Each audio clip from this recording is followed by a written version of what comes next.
Bonjour Jean-Luc. Bonjour Benoît. Aujourd'hui, dans cette vidéo, on va aborder le thème des avantages et des inconvénients pour un franchisé de rejoindre un réseau.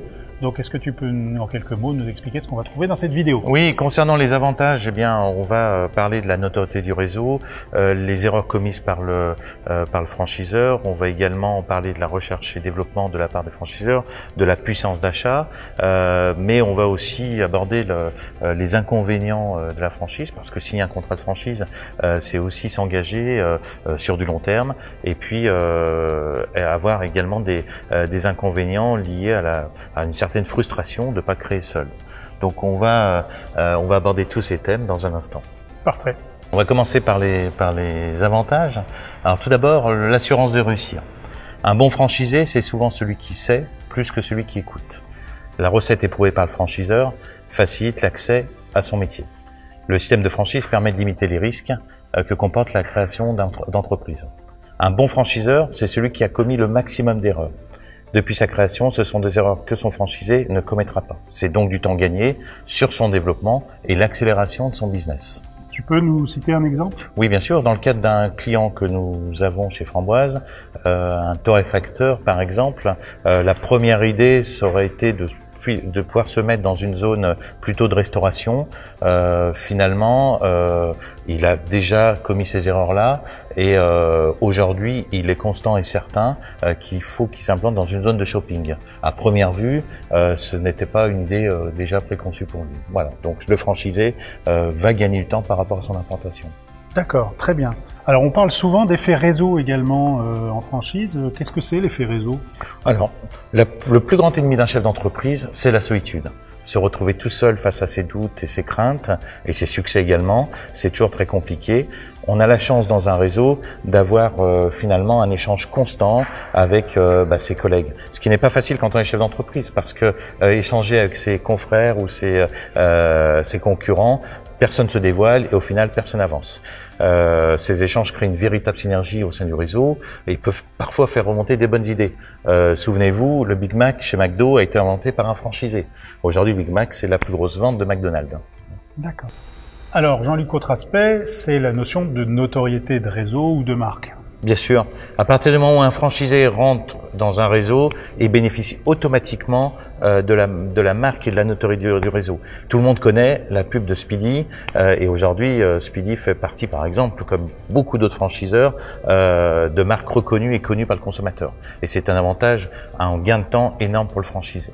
D'accord. Souvent on dit que l'avantage également de rentrer dans un réseau, c'est de bénéficier des outils, je dirais, site internet, réseaux sociaux déjà en place.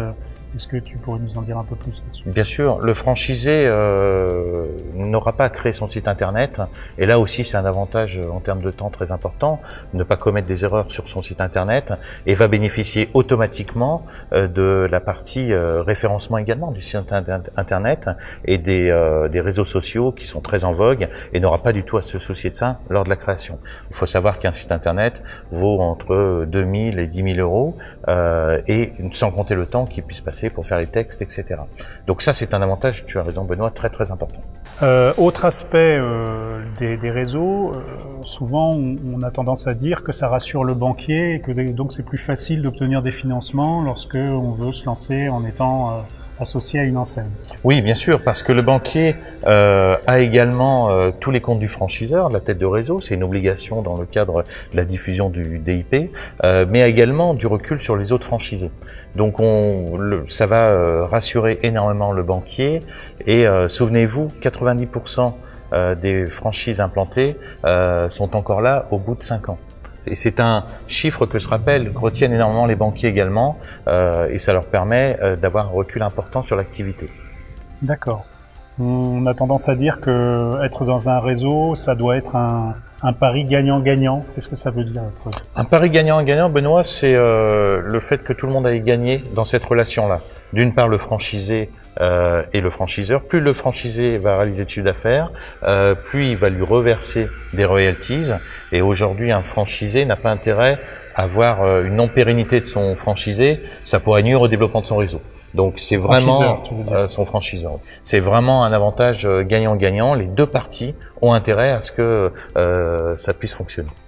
Ah oui, donc tu as un exemple à nous donner dans ce cadre-là? Oui, dans le cadre d'une session d'un des franchisés chez un de mes clients, eh bien, la tête de réseau a présenté les deux franchisés, les a fait se rapprocher pour justement voir son franchisé qui restait pouvoir augmenter son chiffre d'affaires de façon importante. Donc là, c'est un pari gagnant-gagnant. D'accord. Donc autre avantage pour un franchisé, la recherche et développement sur les nouveaux produits qui peut être un atout pour intégrer un réseau? Oui, Benoît, tu as raison. Ça, c'est un des avantages très importants de la franchise, puisque la tête de réseau a tout intérêt à garder l'avantage concurrentiel et consacrer du temps pour se faire le nouveau produit. Je pense à un client, par exemple, qui, lui, va passer beaucoup de temps à faire de la veille Internet pour sourcer l'ensemble des produits et également prospecter beaucoup de salons pour aller dénicher le bon produit ou la bonne technologie qui va aller avec son concept. Autre atout, dans certains métiers, la puissance d'achat est un élément important. Se rapprocher d'une centrale d'achat et donc devenir franchisé peut être essentiel quand il y a un sourcing très important de produits, par exemple. Oui, quand on est franchiseur et quand on va avoir des nouveaux fournisseurs, quand on leur parle de franchise, les yeux commencent à pétiller parce que chaque année, on vient augmenter son réseau et donc leur apporter des nouveaux nouveaux clients, en quelque sorte. Donc là, je pense à un client, par exemple, qui est dans l'équipement de protection individuelle. Sa puissance d'achat lui fait économiser énormément de coûts, mais finalement assez franchisé. Et donne l'accès à des marques beaucoup plus importantes en termes de sourcing. Bien sûr.